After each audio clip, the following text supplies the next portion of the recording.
Hello, for all your mothers, littles, the ones that are young and you think, well, obviously they can't be left by themselves. Let the outdoors be your biggest helper. They will find ways to keep themselves occupied without a screen. I promise you. I promise you.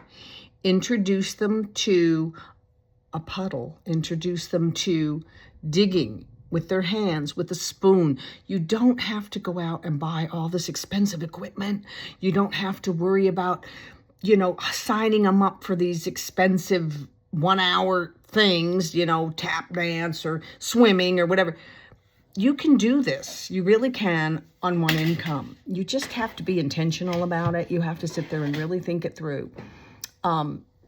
Playgrounds are free and cheap.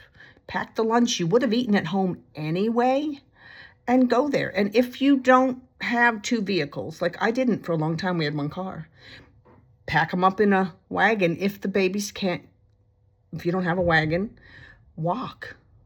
There's got to be some place in your neighborhood. If not, make it up in the backyard. Do something. Go in the front yard.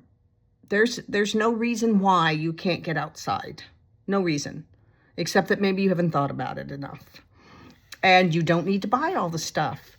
They will entertain themselves given enough time and freedom to do so. That is the biggest teacher as well. You can teach them till the cows come home with work pages, but that will not hit the same as if they do.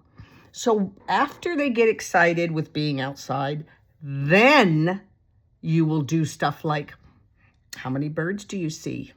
That bird flew away. How many are left? That's math. You will start to get creative, and the more creative you get, the more you're teaching effortlessly. I promise you. And really, the only things that matter are reading, writing, and math. Everything else is subjective. And you can learn that or not learn it, and it's not going to make your job different. If the major reason that you think they have to go to school is to get a good job, which is the thing I keep hearing all the time. Oh, they have to be able to get a good paying job, so they have to do well in school. Because if they don't do well in school, they won't get to college, and college is the only way. Rethink that. That is what society wants you to believe. That is what the business of education wants you to believe, but it is not true. And they can learn just as much hanging out with you all day. Involve them. I know it slows you down. But really, why are you in a hurry to begin with? What non-essentials can you get rid of to slow down? When you go to the grocery store, involve them. Say, I know you like Bluey pancakes because they have Bluey on the box, but they cost $5.98 for 6 little pancakes. I don't know. I'm making up numbers. If we make them ourselves with this box, and then you do the math, and then you let them mix when they're home, and you let them flip it when they're home. Watch some videos on the Japanese and the Chinese Nats, and even people in Iran. These kids start doing things from 3 years old because they're taught to do it. We tend to bubble wrap our kids and not let them near fire until they're 15, and then we wonder why they're so fascinated and things happen.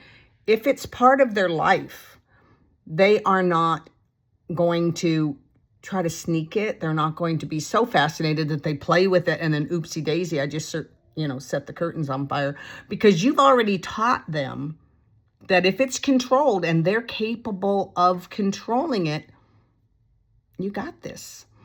So rethink what you think about what education is and what a good job is. And I'm not saying that they can't go to college or they shouldn't go to college or any of that. If they decide later to go to college, that is an open door, especially nowadays. Nowadays, it's a thing.